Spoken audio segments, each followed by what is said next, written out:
오늘도 하나님 앞에 계신 여러분들 모두에게 하나님 이 시간 준비한 은혜가 충만히 임할 수 있기를 주님으로 축원합니다. 한 주간 여러분들은 얼마나 감사의 고백을 하시고 또 감사로 그렇게 살아가셨습니까? TV 한 프로를 바라보니까 부부간의 어떤 갈등에 대한 모습들을 이렇게 조명하며 나가는 그런 모습을 바라보게 되면 가장 첫 번째는 서로 대화를 잘 하지 않더라고요. 그리고 나오는 것이 상대방에게 좋은 이야기를 또 감사하다는 이런 이야기보다는 이것이 문제고 저게 마음에 안 들고 그런 일들 가운데서 불화가 나타날 수밖에 없는, 오죽하면 상담사를 찾아가서 그렇게 상담을 청할 수밖에 없는, 도저히 둘 사이에서 해결할 수 없기에 나아가는 그런 모습들, 답답한 모습들도 있더라고요. 여러분들은 얼마나 감사하셨습니까? 부부간에 얼마나 또 감사의 말들을 서로 가며 나가셨습니까? 부모와 자녀 간에 얼마나 또 감사하시고 또 이웃 간에 얼마나 또 감사의 고백을 하셨습니까?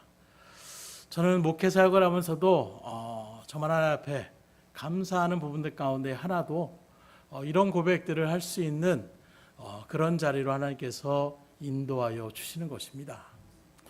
물론 그 가정 가운데서 고민도 되고 또 힘도 들고 어려울 때도 있지만 결국에는 하나님께서 은혜의 자리 가운데로 인도하여 주시더라고요.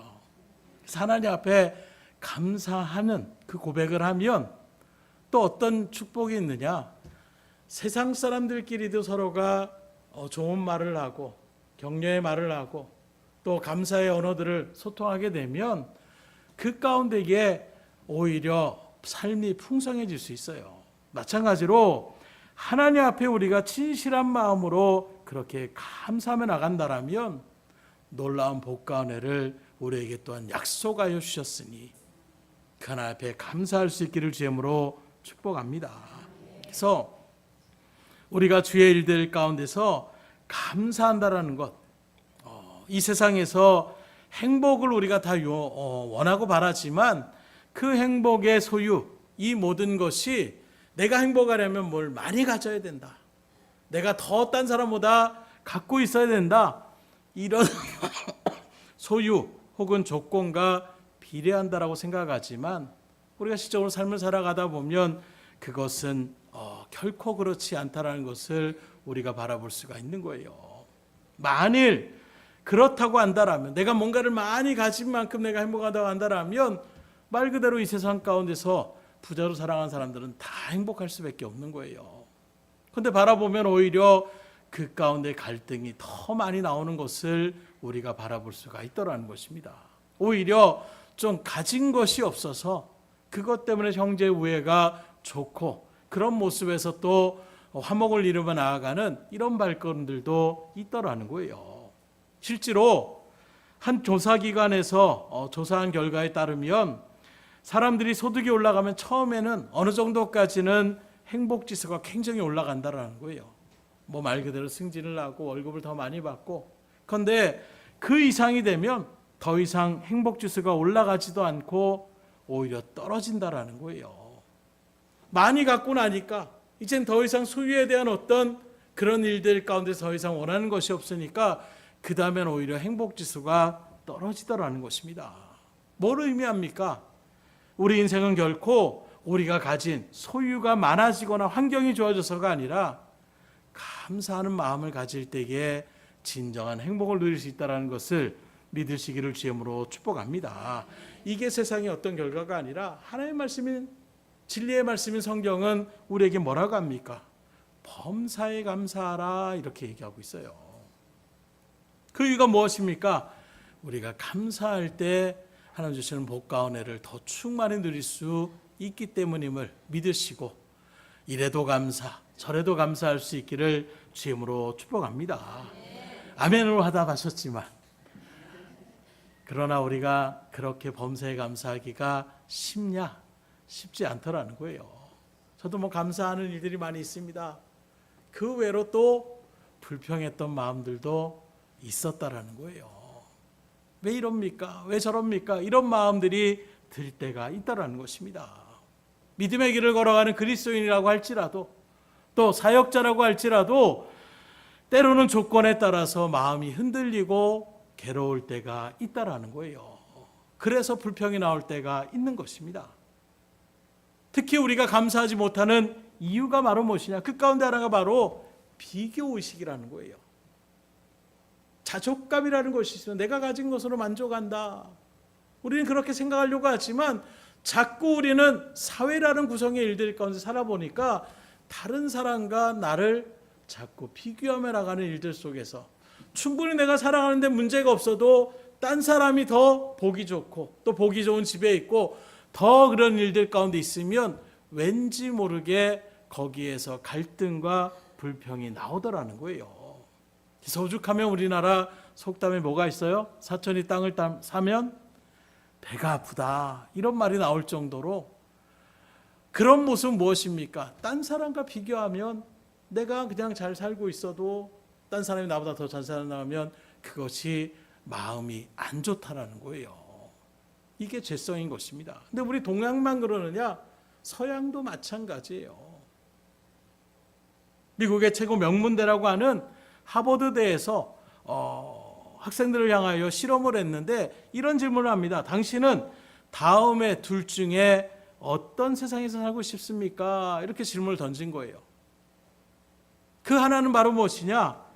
당신이 1년에 평균 5만 달러를 버는데 다른 사람은 평균 2만 5천 달러를 버는 그 세상에서 살고 싶습니까?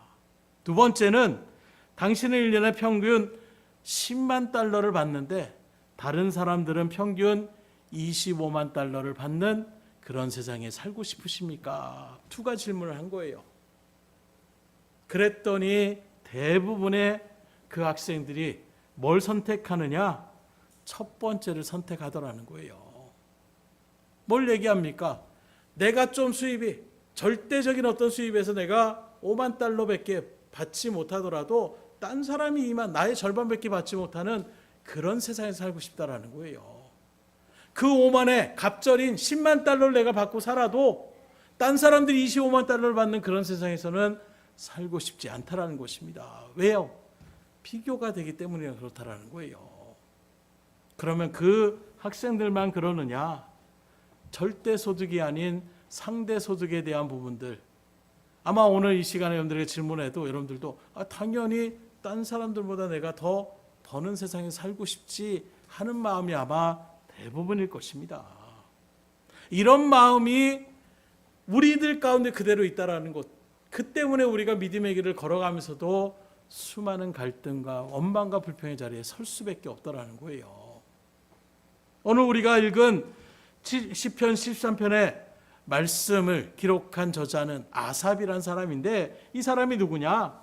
다윗의 왕 시절에 다윗이 이제 하나님 앞에서 왕의 자리에 올라서게 되고 그리고 누구보다 하나님을 사랑했던 그 다윗의 모습에서 성가대를 조직해서 하나님을 찬양하는 이 성가대의 대장으로 쓰임받았던 사람이 바로 아삽이었다는 거예요. 그래서 수많은 찬송시를 썼고 그 찬송시에 곡을 붙여서 하나님의 성호를 그 성소에서 또 군중들 앞에서 찬양을 올려드렸던 그런 일들의 주도적인 인물이 바로 아삽이었다는 것입니다. 그렇다면 보통 사람보다는 어느 정도 더 하나님 앞에 더 친밀한 관계 속에서 더 하나님을 생각하고 묵상하며 나가는 그런 믿음의 사람이라고 우리는 충분히 이야기할 수가 있을 거예요. 그런데 그런 그 아삽도 비교의식 때문에 신앙이 흔들리고 감사 대신에 불평이 사로잡히는 이런 모습을 우리가 바라볼 수가 있다는 것입니다.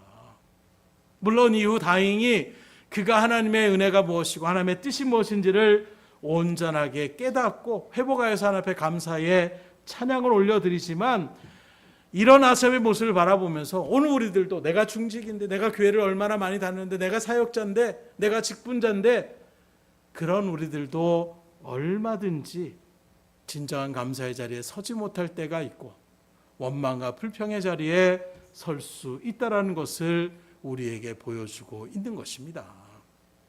그러므로 진정한 감사하는 하나님 앞에 영광 돌리는 사람, 진정으로 행복한 인생이 되기 위해서는 그 무엇보다도 하나님을 더 가까이 하며 그 믿음의 자리 가운데에 여러분의 마음을 온전히 쏟으며 나아갈 수 있기를 주님으로 축복합니다. 그래서 이 시간에는 오늘 본문의 말씀을 통해서 아삽이 왜 그렇게 성가대장으로서 믿음으로 나중에 온전하게 섰다라고 하는 그 사람이 왜 그렇게 신앙이 흔들렸으며 또 그렇게 신앙이 흔들렸던 그 아삽이 어떻게 다시 견고한 신앙의 자리 가운데에 서서 감사를 회복하고 행복한 인생의 자리 가운데 자리매김할 수 있는지 우리 같이 상고하며 나아갈 때에 여러분들 이 말씀을 잘 들으시고 마음으로 활짝 여시고 그 가운데 하나님 주시는 말씀을 그대로 잘 새기셔서 남은 생애 가운데에 하나님 앞에 친정한 감사를 올리시고 복과 은혜를 충만히 받아들일 수 있기를 주님으로 축복합니다.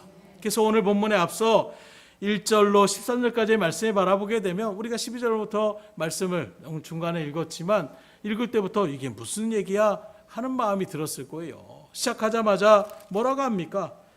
악인들이라도 항상 편안하고 재물은 더욱 풀어난다. 의인으로 살면 뭐하냐? 이런 식의 말투가 나오더라는 거예요. 곧 지금 아삽이 볼 때에 악인들이 오만방자하게 하나님을 무시하는데도 정작 그들의 어떤 현실적인 모습을 보면 돈도 잘 벌고 몸도 건강하고 고난도 없고 죽을 때도 심지어 고통 없이 그렇게 숨을 그렇게 맞이하며 나아가는 그런 자리 가운데에 자리매김하더라는 거예요. 12절의 말씀을 다시 보면 볼지어자 이들은 악인들이라도 항상 편안하고 재물은 더욱 풀어나도다. 우리는 보통 우리나라의 어떤 사고방에서 권선징악이라고 해서 선한 사람은 반드시 나중에 잘 되고 악한 사람은 망한다 이렇게 우리가 생각하고 있는데 오늘 아삽이 바라볼 때는 그렇지 않다라는 거예요.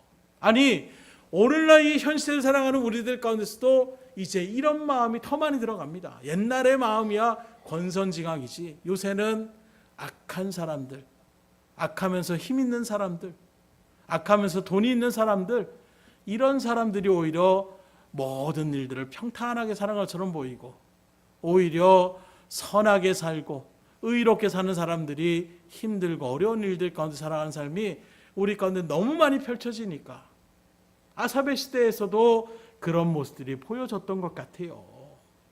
그래서 이렇게 악인들은 항상 편안하고 그렇게 재물도 떵떵거리며 살아가는데 자기는 나름대로 신앙생활 열심히 하고 하나님 앞에 믿음 생활하고 깨끗하게 살고 의롭게 살려고 그렇게 나아가는데 정작 현실의 삶은 고난이 많다라는 거예요. 13절 14절 말씀을 다시 보면 내가 내 마음을 깨끗하게 하며 내 손을 씻어 무죄하다는 것이 실로 헛되도다. 나는 종일 재난을 당하며 아침마다 징벌을 받아도다. 얼마나 억울하겠어요. 악한 사람들을 사기치고 뭐 도둑질하고 뭐 이런 표면적인 모습일지 모르겠지만 누가 보더라도 악한 사람인데 그 사람은 떵떵거리며 잘 살고 있고 오히려 나는 어떻게 하면 내가 깨끗하게 살까? 어떻게 하면 내가 입술을 조심하며 다른 사람에 상처 주지 않을까? 이런 마음으로 하나님의 뜻 가운데 온전하게 말씀대로 순종하며 하려고 몸부림치며 살았는데 그 모든 것이 헛것처럼 느껴지더라는 거예요. 왜요? 그렇게 했더니 오히려 내 삶은 더 종일 재난을 당하며 아침마다 징벌을 받는다. 깨끗하면 살면 살수록 오히려 칭찬받는 것이 아니라 사람들이 인정받는 것이 아니라 하나님 앞에 어떤 복을 누리는 것이 아니라 정일토록 재난을 당하고 아침마다 내가 징벌을 받는 이런 일들 가운데 서니까 아삽의 입장에서 억울하겠어요? 안 억울하겠어요? 별로 억울하시지 않은 것 같아요. 왜요? 딴 사람이니까. 여러분들이 만약 이 자리에 섰다면 어떤 생각이 들겠습니까? 맨날 사람 욕하고 맨날 누가 보더라도 그렇게 흉폭한 사람인데 그 사람은 의리하라는 집에 잘 살고 있는데 나는 하나님의 믿음대로 살려고 하는데 왜 맨날 나는 물질적으로 이렇게 힘들고 사람들에게 이리 치이고 저리 치이고 나아가는 이런 일들 가운데 내가 하루를 시작할 때도 오늘 화이팅! 활력있게 이렇게 나가는 것이 아니라 아이고 오늘은 또 어떻게 하루를 버틸 수 있을까? 아니 문을 박차고 나가자마자 사람들이 와서 빚쟁이들이 막 멱살을 잡고 나가는 이런 상황 가운데 있다라면 누구라도 낙담할 수밖에 없을 거예요. 그러다 보니까 아삽도 별별 생각이 드는 거예요. 아니 도대체 하나님은 계신가? 하나님 정말로 살아계시는 분이신가? 도대체 뭘 하고 계신가? 정말로 우리를 다스려 주시는 그 일들 가운데에 공의의 하나님이 맞으시는가? 말 그대로 악한 자는 징벌해 주시고 징계하시고 심판하시고 선한 자, 의로운 자에게는 복과 은혜를 주셔야 되는데 왜 이 삶의 모습을 바라보면 현실의 삶은 이렇게 거꾸로 돌아가느냐? 그러니 하나님은 안 계시다. 지금도 이 세상 가운데 나오는 여러 가지 부조리의 일들 속에서 댓글들을 바라보게 되면 기독교인들에 대한 어떤 말 한마디만 하면 난리가 납니다. 그런 하나님 필요 없다라는 거예요. 하나님 계시기는 하느냐? 왜요? 불의가 판을 치는 일들 가운데 불의한 사람들이 잘 되고 오히려 선하고 착한 사람들이 억울한 일을 당하고 힘들며 나가는 그 모습을 바라보면서 그런 실은 나는 믿고 싶지 않다라는 거예요. 그런 하나님은 나는 받아들일 수 없다라는 것입니다. 우리도 인간적으로 바라보면 그런 하나님이라면 우리도 괴로울 수밖에 없을 거예요. 신앙적인 갈등이 여기서 생길 수밖에 없는 것입니다. 세상 사람들 앞에서 그래도 나름대로 신앙생활 열심히 하고 교회에 열심히 헌신하며 나아가는데 악인보다도 더 못한 자리 가운데 서고 있으니 영 면이 서지가 않는 거예요. 여러분들도 이런 상황 가운데 있다면 어떤 마음이 들겠습니까? 의인이 악인보다 잘 되어야 된다라고 우리도 마땅하게 생각하고 그렇게 신앙생활하고 있지 않습니까? 그러나 막상 신앙생활을 하는데 의인과 악인의 삶에 나쁜 일을 해도 좋은 일을 해도 별 삶의 차이가 별로 없다라면 맥이 빠질 거예요. 그런데 오히려 의인보다도 악인이 형통하고 승승장구하는 이런 일들 가운데 있으면 혼란스러울 수밖에 없는 것입니다. 사실 아삭과 같이 오늘 우리에게도 실적인 이런 경험들을 정말로 우리가 목도하고 또 우리의 삶 속에서도 우리가 실제로 체험하고 있는 그런 자리매김 가운데 우리가 있는 거예요. 아마 이 자리에서도 그런 불의한 모습을 바라보면서 내가 신앙생활 제대로 해야 되나? 하나님 정말로 살아계시기는 한 건가? 통일하게 그런 마음의 의구심을 나타내신 분들도 분명히 있으실 것입니다. 그러나 사실 이것은 오해에 비롯된 하나님의 뜻을 제대로 알지 못하는 무지함으로 비롯된 착각이었음을 아삽은 다 지금 우리에게 분명하게 고백하고 있는 거예요. 그래서 우리가 말씀을 묵상해야 되는 것입니다. 보여지는 어떤 현실의 판단만 우리의 생각과 가치관으로 바라보게 되면 정말로 그 이후에 하나님의 깊으신 뜻을 알지 못할 때에 우리는 보여지는 그것만으로 원망하고 불평하며 나갈 수가 있는 거예요. 그래서 하나님을 더욱더 깊이 알아가는 말씀의 자리, 묵상의 자리, 기도의 자리에 설 수 있기를 주님으로 축원합니다. 말씀드린 것처럼 아삽은 원망과 불평으로 끝난 것이 아니라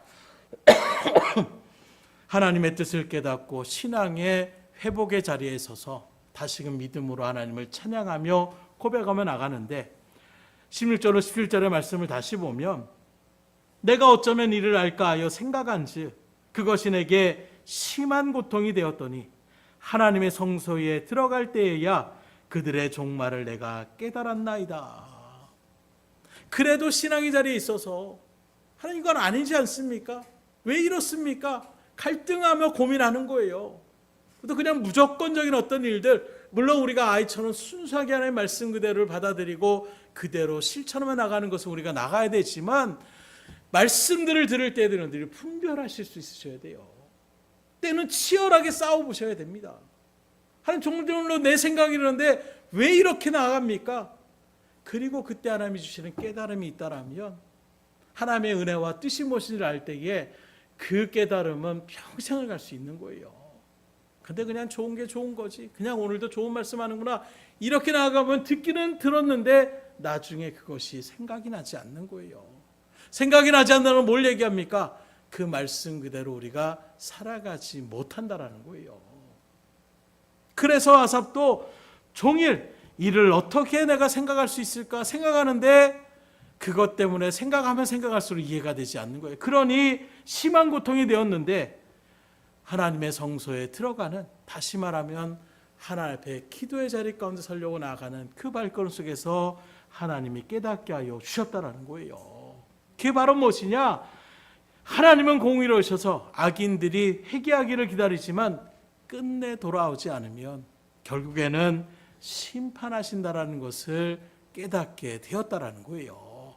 곧 하나님은 사랑의 하나님이시기 때문에 그 악인일지라도 바로바로 징계하는 것이 아니라, 우리는 잘못하면 바로, 근데 우리가 자녀들을 키울 때도 알잖아요. 때로는 그냥 잘못된 일 있을 때 바로 그렇게 혼을 낼 때도 있지만, 어느 순간이 되면 좀 더 기다려주자, 좀 더 생각을 하겠지 하는 마음으로 우리가 기다려줄 때가 있는 거예요. 어떤 마음으로요? 사랑의 마음으로. 웬만하면 혼내지 않고 스스로 깨달았으면 하는 마음으로 기다려줄 때가 있는 것입니다. 타이를 때가 있는 거예요. 그럼에도 불구하고 끝까지 듣지 않으면 어떻게 합니까? 그 다음에는 매를 드는 것과 똑같이 하나님도 그 악인일지라도 그 영혼들을 하나님 구원의 자리로 이끌어 가시기를 원하는 것이 우리를 향한 하나님의 오래 참으심의 긍휼의 마음이시라는 거예요. 그러나 끝까지 그 일들 가운데 돌이키지 않으면 그 다음에는 결국에는 하나님의 심판의 자리에 설 수밖에 없다는 것을 아삽이 깨달았다는 것입니다. 18절로 19절입니다. 주께서 참으로 그들을 미끄러운 곳에 두시며 파멸에 던지시니 그들이 어찌하여 그리 갑자기 황폐되었는가? 놀랄 정도로 그들은 천멸하였나이다. 아삽이 이제 그 일들 가운데 깨닫게 되니까, 그리고 우리가 나는 영의 눈이 그 가운데 띄어지게 되니까, 지금 당장 나타나는 악인들의 형통이 그게 아무것도 아닌 것이구나. 오히려 의인에게 주신 하나님의 축복이 얼마나 놀라운 것인지를 믿음으로 깨닫게 되는 것, 그게 바로 무엇이냐? 한마디로 얘기하면 바울의 고백처럼 우리가 지금 당하는 고난과 창차 누리게 될 영광과 비교할 수 없다라는 거예요. 극명한 일들로 예수님도 비유의 말씀을 할 때에 뭐라고 합니까? 날마다 왕의 잔치처럼 그렇게 즐겁게 친구들 불러놓고 늘 매일같이 잔치를 하며 나갔던 부자의 삶과 거지 나사로, 자기가 다친 그 다리가 헐어버렸는데 그 언대를 개가 와서 앓는 그 일들 속에서 개를 쫓아내지 못할 정도로 기력이 세였던 그 나사로, 육신의 이 땅 가운데 삶은 완전히 비교할 수 없는, 뭘 선택하겠습니까? 다 저렇게 부자처럼 기쁨으로 살기 원하는 그런 일들 가운데서는 누구도 나사로의 삶을 동경하지 않는 그런 모습 가운데 있었지만, 그들이 죽음의 자리 가운데 맞이하게 됐을 때에, 다시 말해 하나님의 심판대에 섰을 때에 완전히 그 삶이 180도로 바뀌더라는 거예요. 아니 그냥 정말로 힘이 없어서 개가 와서 헌대를 핥아도 가만히 있었던 그런 삶보다, 그거보다 더 비참한 삶이 어디 있습니까? 지옥의 그 형벌 가운데 들었던 그 부자의 모습, 그 타는 불꽃의 그 열기 가운데서, 그래서 이 세상에서도 여러 가지 고통들이 있지만 최고의 고통이라고 한다는 것이 화상이라는 것을 여러분들이 아실 거예요. 그 자리 가운데에 놓여져 있는 그 모습, 오죽하면 뭐라고까지 합니까? 구원해달라는 말은 애초에 나오지도 못하고 그냥 그 아브라함의 품에 있는 그 나사로에게 물을 갖다가 한 컵도 아니라 물을 하나 찍어가지고 그 손바닥으로 내 혀에다가 그냥 한번 찍어만 달라. 극한의 어떤 고통의 삶이 어떤 것인지를 예수님 우리에게 보여주고 있는 거예요. 그러니 주의 일들 가운데서 우리가 하나님의 말씀을 온전하게 알고 깨달은 것이 불행과 행복의 사이를 왔다 갔다 할 수 있는 그런 자리 가운데 있기에, 여러분들 오늘 이 시간 하나님의 말씀의 눈이 띄어지고 하나님의 영의 눈이 띄어질 수 있기를 주님으로 축복합니다. 그러면 우리가 구체적으로 어떤 눈이 달라지게 되는가? 첫째로 우리의 신앙이 성숙해지면 육신을 바라봤던, 현실만을 바라봤던 우리의 눈이 영혼을 바라보는 눈으로 열려지게 되더라는 거예요. 사실 육신의 조건만 보면 악인들이 훨씬 더 나은 경우가 실제로 우리의 삶 가운데에 비춰지는 것이 허다하다라고 얘기할 수밖에 없어요. 그러나 그것은 어디까지나 세상에 없어질 것에 불과함을 하나님의 말씀을 붙잡고 깨달을 수 있기를 주님으로 축원합니다.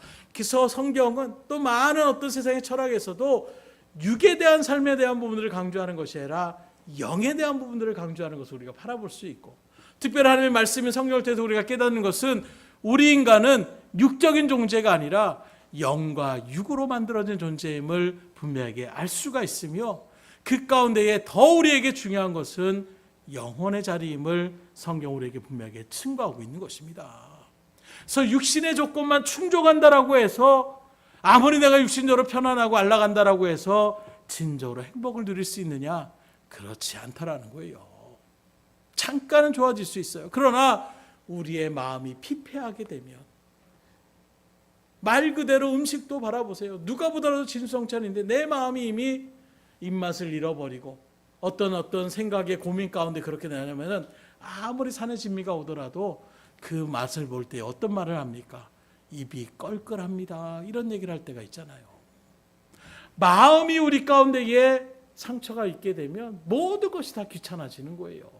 그만큼 영혼에 대한 부분들이 육신에 대한 일들 가운데에 영육 간의 강건함이 있어야 된다는 것을 우리가 기도하는 이유가 바로 거기에 있는 것입니다. 육만 강건해서 되는 것이 아니에요.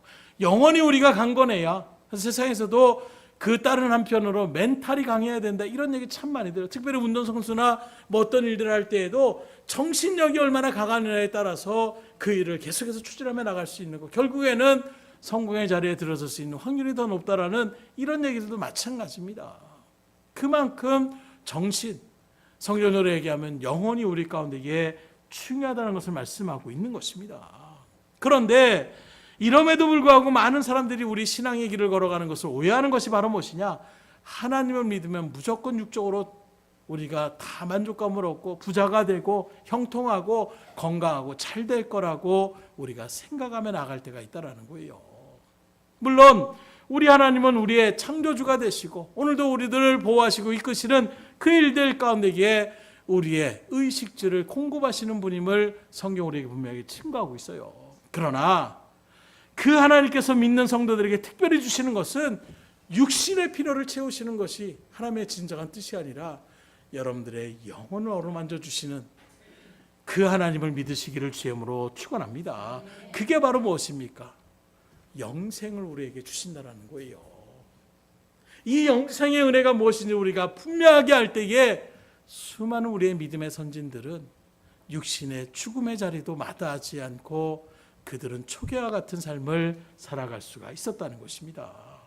성경에도 바라보게 되면 요한복음 4장에 우리가 잘 아는 사마리아 여인이 우물가에 그렇게 앉아있는 예수님을 그렇게 만나면서 이런저런 이야기를 할 때에 그때 예수님께서 뭐라고 하느냐? 그 말씀 가운데 바라보게 되면 이 물을 마시는 자마다 다시 목마르려니와 내가 주는 물을 마시는 자는 영원히 목마르지 아니하리니 내가 주는 물은 그 속에서 영생하도록 솟아나는 샘물이 되리라. 그래서 그 뜨거운 정오의 그 기온 가운데서 그 우물 가운데는 시원한 냉수 한 그릇 얼마나 우리의 육신을 시원하게 합니까? 만족하게 합니까? 그러나 예수님께서 그 여인과 대화 속에서 또 그 말씀을 통해서 오늘 우리에게 말씀하는 것이 육신의 그 생수와 같지 않다라는 거예요. 왜냐? 육신의 생수는 잠깐은 우리가 시원함을 느낄 수 있지만 또 그 가운데의 목마름을 누릴 수밖에 없다라는 거예요. 그러나 하나님께서 우리에게 주시는 그 영생의 그 생수는 우리의 영혼을 영원히 목마르지 않는 그게 바로 영생이라고 우리에게 말씀하고 있는 것입니다. 이 은혜가 우리 가운데 있으면 어떠한 상황 속에서도 환경에 움직이는 것이 아니라 늘 우리의 샘물과 같이 기쁨이 솟아나는 이런 놀라운 은혜를 여러분들을 체험할 수 있기를 소망하며 나아갈 수 있기를 주임으로 축복합니다. 그래서 우리가 영생이라고 하면 장차 우리가 누리게 될 저 천국에서 누리게 될 그 삶만을 우리가 생각하는데 사실 영생은 예수님을 영접한 그 믿음의 사람이 그 사람에게 부어주시는 하나님의 기쁨이라고도 얘기할 수가 있는 거예요. 그래서 이전까지는 세상이 전부인 줄 알고 살아가는 일들 속에서 돈이 조금 생기면 기뻤고 뭐 사람 친구들과 마음이 맞으면 기뻤고 이런 마음이었는데 이제 주님을 알고 죄에 대한 문제 이것 때문에 내가 짓눌려 있었고 이 문제를 예수님께서 십자가에 죽으심을 통해서 나를 그 죄의 권세 가운데 깨트려 주셨구나. 이제 나는 이 육신의 삶으로 끝나는 인생이 아니라 저 영원한 하늘나라의 소망을 품을 수 있는 자로 하나님께서 불러주셨구나. 이것 깨달아질 때에 그 기쁨이 솟아나올 수밖에 없는 거예요. 그렇게 바라보는 것이 영생이라고 한다면 우리의 영생의 삶은 이 땅의 삶에서부터 얼마든지 시작될 수가 있는 것입니다. 곧 지금도 우리가 천국을 맛보며 살아가는 거예요. 그리고 진정으로 우리가 천국에 들어가서 영생의 삶의 자리 가운데 들어갈 수가 있는 것입니다.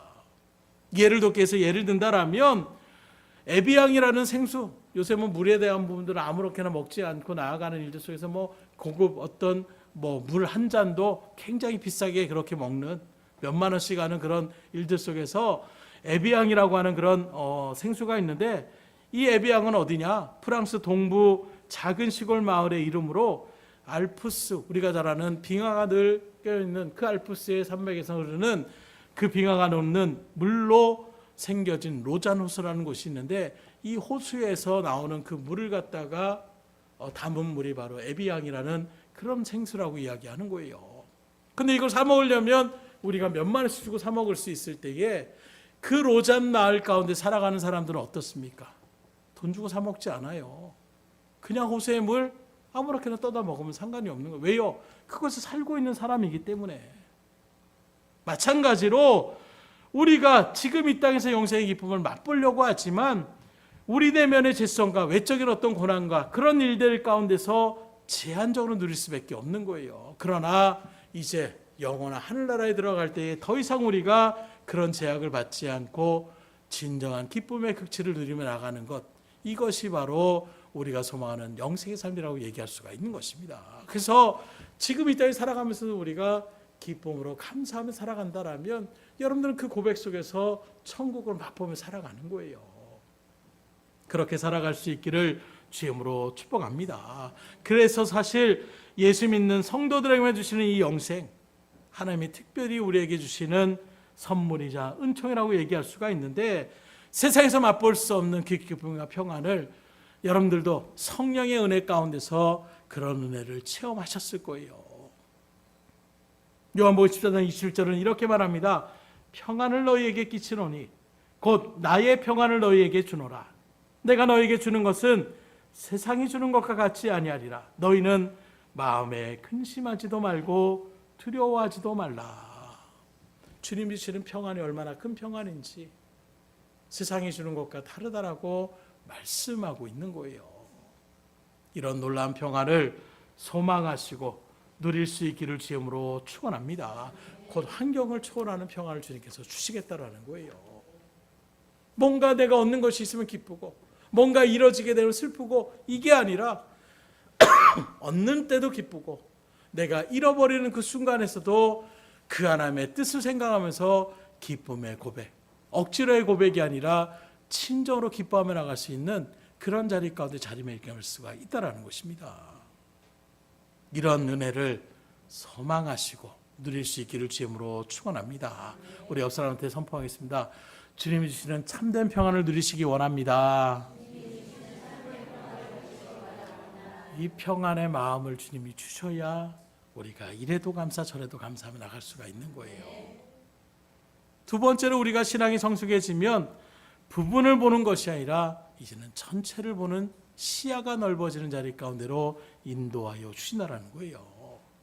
그래서 우리가 코끼리에 대한 어떤 이야기도 여러분 들은 것처럼 코끼리의 전체를 우리는 바라보니까 코끼리 이렇게 생겼다. 그런데 그것을 보지 못하는 장님들이 왔을 때는 어떻게 합니까? 코끼리의 다리를 만지면서 아이고 코끼리는 기둥과 같이 생겼다. 코를 만지면서 코끼리는 뱀처럼 생겼다. 코끼리의 몸통을 만지면서 코끼리는 벽처럼 생겼다. 이렇게 얘기한다라면 그 전체를 보는 사람들이 아니요, 코끼리 그렇게 생긴 것이 아닙니다. 코는 이렇게 뱀처럼 길어질 수 있고 다리는 기둥처럼 그렇게 튼튼하게 있고 당신이 만진 그 몸은 벽처럼 생겨졌던 그 모습은 몸입니다. 이렇게 우리가 설명할 수 있는 것처럼 전체를 바라볼 수 있는, 그래서 특별히 사업을 하시는 분들도 그런 얘기를 합니다. 부분을 바라보는 사람들이 아니라 사업을 하려면 전체의 흐름을 바라볼 수 있을 때에 사업을 잘 이끌어갈 수 있다라고 세상에서도 이야기를 하는 것을 우리가 바라볼 수가 있는 거예요. 하나님과 바라볼 때의 우리의 시선이 바로 그와 같은 것입니다. 그 높고 높으신 하나님의 지혜와 우리의 짧은 인간의 그 무지함으로 비교할 수가 없는 거예요. 그래서 우리는 단편적인만 부분을 바라보면서 하나님 왜 그렇습니까? 하나님 어떻게 이럴 수가 있습니까? 우린 그렇게 하나님 앞에 원망불평하며 보여지는 우리의 시선이 전부인 양 보여지는 그 일들 가운데 울며 웃으며 그렇게 일희일비하다라는 거예요. 전체의 퍼즐을 맞춰서 이런 그림이었구나 바라보는 것이 아니라 그 퍼즐 한 조각을 바라보면서 그것이 마치 전부인 양 이야기한다라면 이것은 얼마나 어리석은 것이겠습니까?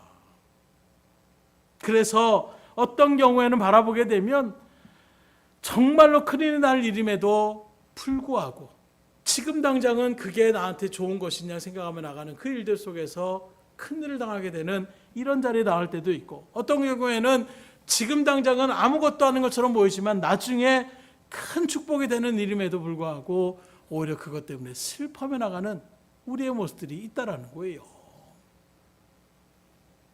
그러나 이런 우리의 짧은 시야와 달리 하나님은 모든 것을 아시는 천지하신 분임을 우리에게 증거하고 있어요. 그리고 그 하나님은 미대 백성들을 향한 분명한 계획과 목적과 뜻이 있는 것입니다. 그리고 그 계획을 이루기까지 어찌 보면 우리가 바라볼 때에는, 우리가 느낄 때에는 고난이나 역경으로 우리가 닥쳐올 때가 있는 거예요.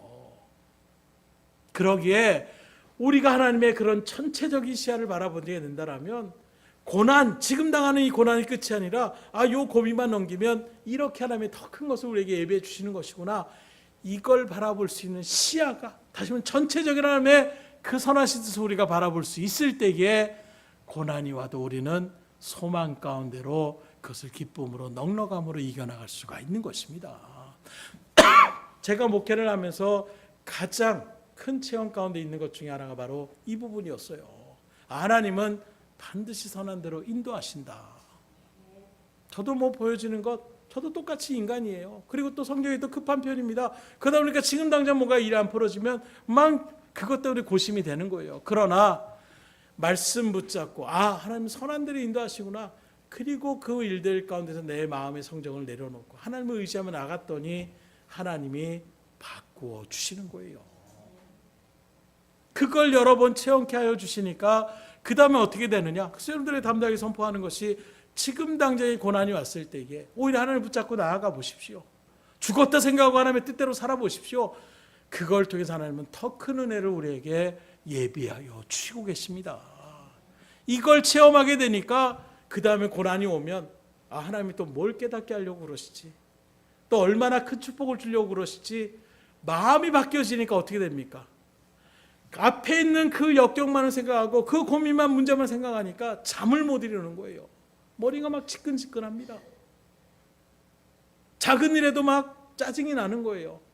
근데 그 마음부터 바꿔지게 되니까 보여지는 그 고난이 전부가 아니라 이걸 통해서 하나님은 또 어떤 놀라운 역사를 우리에게 보여주시려고 하느냐, 어떤 것을 또 깨닫게 해주시려고, 이 마음으로 마음을 바꾸기만 해도 머리가 아프지 않아요. 평안이 옵니다. 오히려 근심이 아니라 기대감을 갖게 되는 거예요. 참 신기하죠. 그래서 우리가 영적인 것이 그만큼 중요하다는 거예요. 변한 건 없어요. 그러나 내 마음이 변하게 되니까, 내 생각이 변하게 되니까 내가 삶을 살아가는 일들 속에서도 이전에는 막 풀이 죽고 그 원망과 불평의 자리 가운데는 모든 게 다 귀찮고 짜증이 나는데 그 마음만 변해도 모든 것이 희망차 보이기 시작하는 거예요. 지나가는 풀 하나를 바라보더라도 풀도 저렇게 살아가는 모습을, 거기에 어떤 희망을 내가 생각하며 나갈 때에 그래 나도 힘내야지, 마음 한 번만 바꿔도 우리의 그런 무너졌던 마음들이 회복되어질 때에 힘 있는 삶으로 그렇게 나아갈 수가 있더라는 거예요. 여러분들도 그러기에 전체를 바라볼 수 있는 그런 시야의 자리 가운데 설 수 있기를 소망하시고 그런 삶 가운데 친정한 감사를 앞에 올려줄 수 있기를 주님으로 축원합니다. 그래서 우리가 매년마다 지금도 태풍이 또 언제 올지 모르지만 태풍 자체가 우리에게는 큰 위기고 어려움이 될 수 있어요. 그러나 말씀드린 것처럼, 몇 번 말씀드린 것처럼 태풍 자체가 한 번씩 그렇게 바다를 헤집어 놔야 바다가 다시금 여러 가지 일들 속에서 활력을 있게 또 대청소하듯이 그렇게 한번 뒤집어 엎어야 바다가 다시금 정화하는 어떤 일들 가운데 서는 것, 이게 태풍의 역할이라고 이야기를 하고 있는 것입니다. 마찬가지로 우리 인생도 때로는 뒤집어질 때가 있어야 되는 거예요. 그냥 그 자리에서 안주하며 나가다가 점점점 그 부자처럼 그것이 전부인 살아가다가 결국엔 하나님의 은혜의 자리 가운데 서지 못한다면 이것만큼 안타까운 지 어디 있겠으며, 그때 하나님이 한 번씩 엎을 때가 있는 거예요. 왜요? 깨달으라고, 더 좋은 자리 가운데로 나아가라고, 하나님을 의지하며 믿음으로 설 수 있기를 주님으로 축복합니다. 마지막 세 번째로 우리의 신앙이 성숙해지면 어떻게 되느냐? 순간이 아닌 영혼을 바라보는 시야 가운데 설 수가 있다는 것입니다. 하나님은 우리 인생이 순간만 좋은 것을 원하시는 분이 아니에요. 영생을 우리에게 주기 원하시는 것처럼 하나님은 우리가 영원히 누릴 수 있는 그런 은혜를 우리에게 주기를 바라고 원하시는 것입니다. 그런데 우리는 순간만을 바라보면서 하나님 왜 그러시지? 의심하며 실망할 수가 있는 거예요. 지금 아삽처럼 지금 당장의 순간의 그런 모습을 보면서 왜 악인들은 형통하지? 왜 나는 의롭게 사는데 이렇게 이 모양으로 이렇게 힘들게 살아갈 수밖에 없지? 그러나 결국에는 주의 일들 가운데 풀림받은 사람들에게는 영원한 영생의 삶을 약속하고 있고, 반대로 악한 일들은 앞서도 우리가 10번짜리 말씀처럼 그들은 한순간에 황폐해지고 미끄러지는 자리 가운데에 설 수밖에 없다라는 거예요. 그래서 오늘 보면 24절의 말씀 다시 보십시오. 주의 교훈으로 나를 인도하시고 후에는 영광으로 나를 영접하시리니. 지금 당장은 내가 힘들고 어려운 직업 가운데 있지만 결국엔 하나님께서 나를 인도하신 후에는 어떻게 하느냐? 영광의 자리로 나를 영접하여 주시는 이 하나님의 은혜의 손길을 놓치지 않기를 주님으로 축원합니다. 우리의 인생 길다면 길다라고 얘기할 수 있지만, 저도 이제 나이 50살이 넘어가니까 이번 주에도 우리 전도팀하고 모여가지고 식사를 나누면서 이런저런 하면서도 한 주간이 금방금방 또 지나가요. 이런 얘기들을 할 때가 있어요. 제가 어렸을 때만 하더라도 초등학교 때 정말 아직도 생각나는 게, 그때 막 이렇게 신문을 이렇게 보시면 막 영화 막 이렇게 광고들이 막 있는 그런 모습들이 있어요. 그러면은 막 영화를 보고 싶은데 다 써 있는 게 청소년 관람 불가. 그래서 나는 언제 크나 시간이 그렇게 안 가요. 그런데 나이가 들면 들수록 말하는 것처럼 원로 목사님만 몇 번 얘기할 때도 아유 그때만 하더라도 시간이 그렇게 빨리 가나, 왜 이렇게 시간이 안 가나, 이런 생각을 참 많이 해요. 지금도 군대 생활하는 우리 상영이나 동현이 같은 경우도 왜 이렇게 시간이 안 가나 그런 생각들 많이 할 거예요. 그러나 삶을 살아가다 보면 시간이 금방금방 지나가요. 하루가 또 끝났네. 일주일이 벌써, 아이고 또 7월 달도 어느 순간에 하반기로 접어들었네. 2024년도 벌써 상반기는 끝나고 하반기에 우리가 지금 들어섰다라고 생각하며 나아가는, 수양에도 우리가 준비하며 나가는데 어느 순간에 벌써 한 달 전부터 광고를 했는데 벌써 이제 얼마 안 있으면 우리가 또 수양회를 가게 되는 금방금방 날짜가 오더라고요. 인생도 우리 여기 우리 김장원 선생님 90세를 이제 바라보고 살아가시지만 그 인생 돌아보면 기억나는 것 얼마나 많이 계시겠어요. 그런데 또 인생의 삶을 살아보니까 한순간에 또 지나갔다라고 고백하는 것입니다. 우리의 인생 영원하지 않다라는 거예요. 언젠가 우리는 육신의 장막을 벗을 때가 있다라고 성경 우리에게 분명하게 증거하고 있는 것입니다. 심지어 야고보서에 바라보게 되면 뭐라고 고백하느냐? 우리의 인생을 뭐라고 표현하느냐? 안개와 같은 인생이라고 표현하는 거예요. 그런데 여기에는 안개를 잘 보기가 힘든데, 제가 용인에서 몇 번 사역할 때 말씀드렸잖아요. 정말로 그 앞에 내천이 흐르니까 안개가 막 자욱하게 하는데, 새벽 예배를 드리려고 이렇게 갈 때에 정말 한 치 앞도 안 보일 정도의 안개. 와, 이거 어떡하지? 신기한 것은 아침 햇살이 딱 뜨자마자 그 자욱했던 안개가 있었는지조차도 알지 못할 정도로 한순간에 사라지더라고요. 곧 안침 안개와 같은 그런 인생이라는 것은 바로 뭐죠? 우리의 인생이 그만큼 쉽게, 정말로 우리는 영원히 살 것처럼 생각하고 있지만 한순간에 이 세상과 이별하며 나가는 것이 우리의 인생이더라는 거예요. 그러므로 우리는 항상 이 세상에서 잘 사는 거 중요합니다. 열심히 사시는 거 중요해요. 잘 먹고 잘 지내는 것도 중요하지만 그것보다 더 중요한 것은 죽음 이후에 삶을 우리가 준비하며 나갈 수 있어야 된다는 거예요. 세상에서도 저 천국을 바라보며 나아가는 준비가 아니더라고요. 무덤을 어떻게 짓는지, 분봉을 어떻게 하는지, 비석은 뭐 어떻게 하는지 이걸 또 생각하며 나가는 분들도 계세요. 수위를 어떻게 맞추고 관은 또 어떻게 하고 내가 나중에 죽어서 그걸 느끼는 자리도 아닐 거예요. 소파를 지금 뭐 내가 살아있을 때 앉으면 아이고 여기는 쿠션이 아주 푹신푹신하네. 아 여기는 왜 이렇게 딱딱하네. 살아있을 때 느끼지만 죽은 다음에 느끼지도 못해요. 근데 그 죽음 다음에 그런 모습들을 준비하며 나가시는 그런 사람들도 참 많이 있어요. 세상 사람들도 무지한 가운데 그렇게 어느 정도의 마지막을 준비하며 나간다는데 오늘 저희들의 하나님의 주시는 생명의 말씀은 영원한 천국과 영원한 형벌의 자리가 있다는 것을 우리에게 이야기하고 있는 이걸 우리가 그건 이야기에 불과해. 천국이 있겠어? 지옥이 있겠어? 이런 마음으로 우리가 인정하든 천국과 지옥은 반드시 있는 거예요. 그리고 이 일들의 주관자 되시는 분은 하나님께 주권에 달려있다는 것을 우리에게 증거하고 있는 것입니다. 그러기에 이 땅의 삶의 모습이 정말로 하루살이와 같은 우리의 시간적인 그런 개념이라고 한다면 이후에 우리가 영생의 관계. 그래서 제가 신학을 공부하면서 갔을 때에 조직신학을 가르치시는 그 교수님이 처음에 질문을 딱 던지더라고요. 여러분들 영생의 개념이라는 것을 어떻게 알고 계십니까? 너무나도 많이 말씀을 드릴 때마다 영생 그래 영생을 근데 이 영생이라는 개념에 대한 부분을 설명하라니까 그 개념이 어느 정도 영생이 한 요 정도인가? 이 정도인가?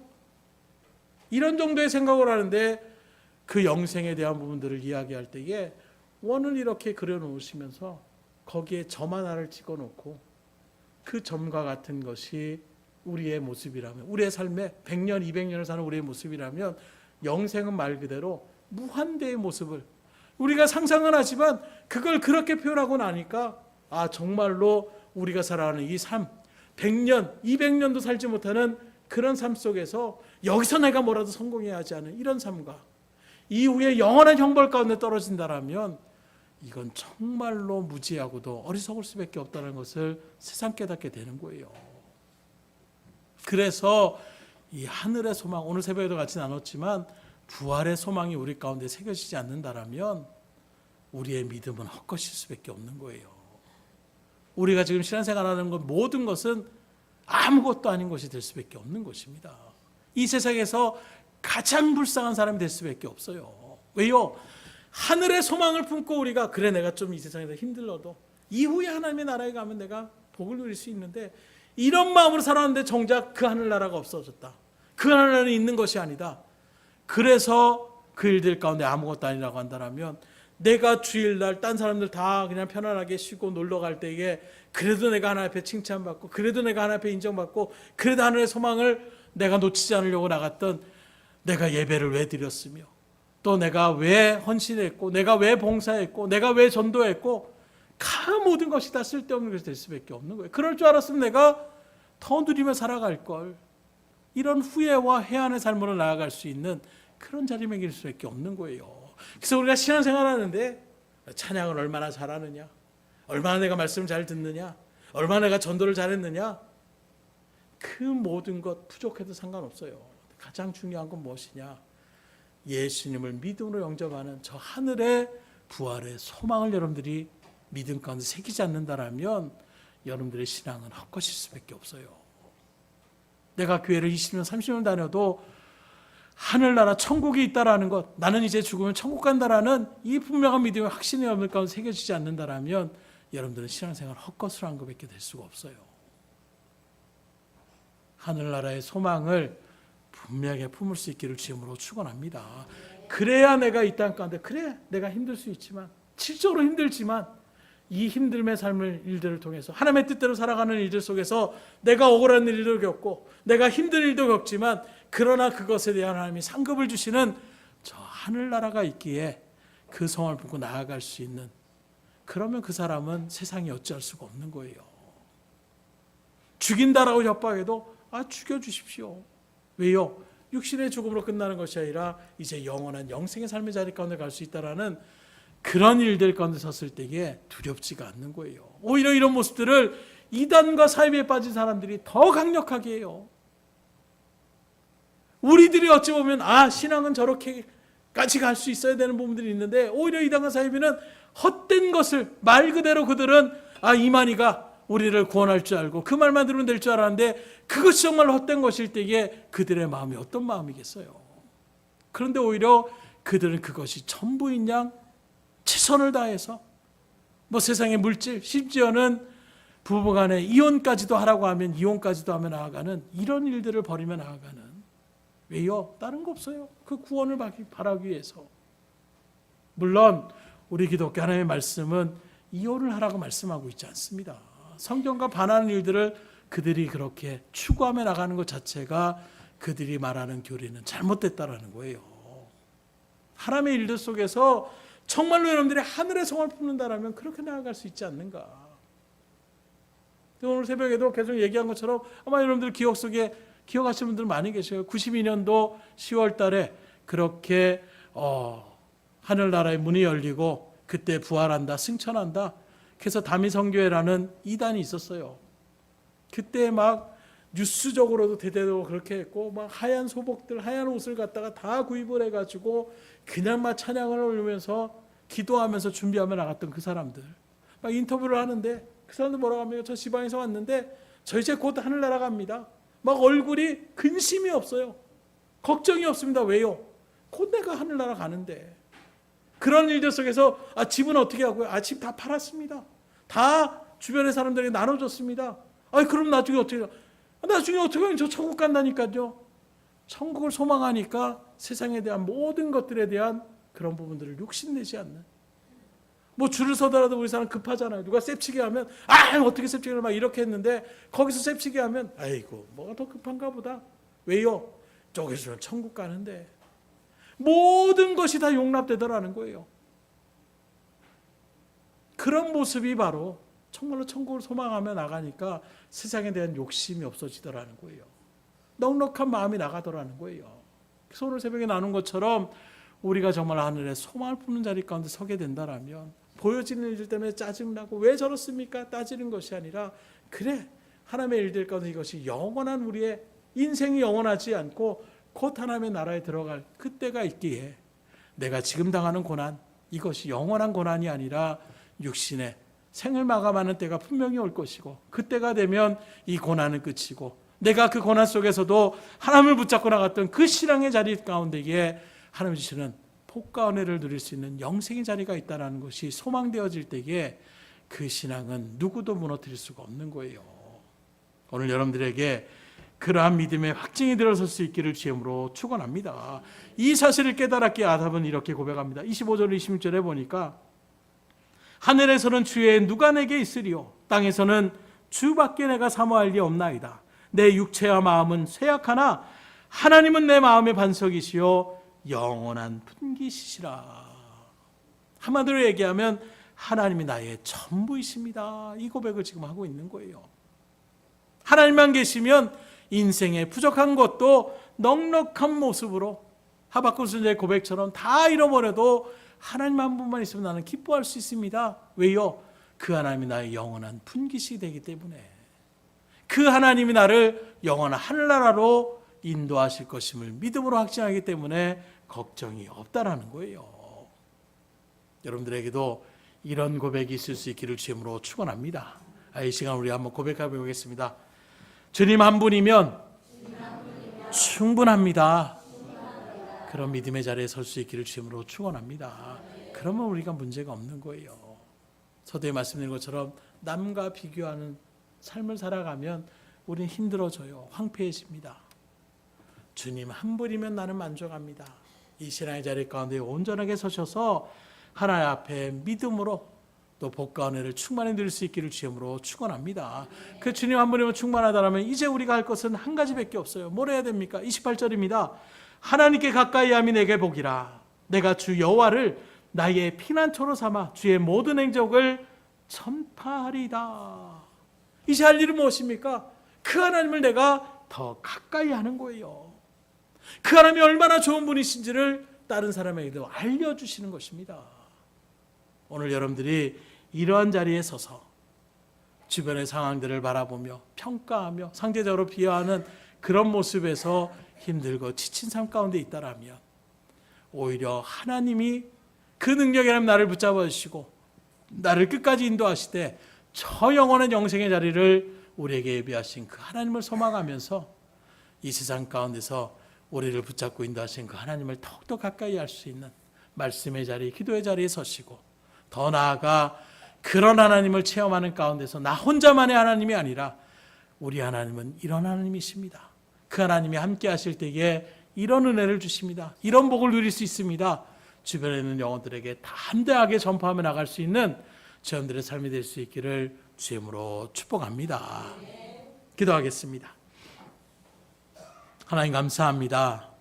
오늘 주께서 허락하여 주신 우리를 위하여 십자가에 죽으시고 죽음의 권세를 깨뜨리시며 3일 만에 다시 부활하셨던 그 주님의 부활의 날, 그 주일을 우리가 이렇게 주님의 날로 지키며 하나님 앞에 영광 돌릴 수 있도록 또 주의 말씀의 뜻을 우리가 깊이 알아가는 것이 우리에게 참된 복이요, 그 하나님을 알아가는 시야가 넓어질 때에 우리가 하나님 앞에 진정으로 감사할 수 있고 우리가 감사의 고백으로 주님 앞에 올려질 때에 하나님 주신 놀라운 복과 은혜를 또한 우리가 누릴 수 있음을, 그 무엇보다도 우리에게 이미 영생의 구원을 허락하여 주신 하나님, 이 은혜를 우리가 누림으로써 하나님 앞에 감사할 수 있도록 인도하여 주시옵소서. 당장의 삶 가운데 지친 주의 백성들이 있을 줄 압니다.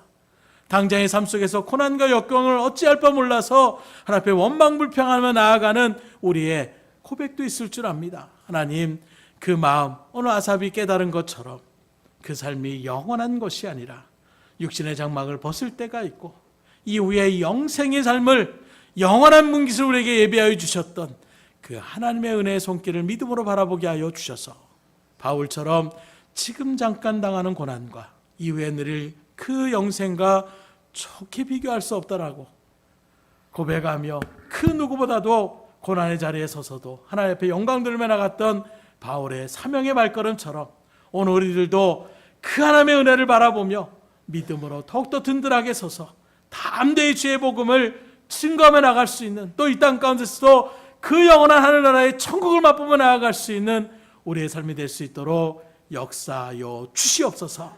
모든 것을 주님 앞에 의탁드리오며 사랑가는 말씀 예수의 손 받들어 기도드렸사옵나이다.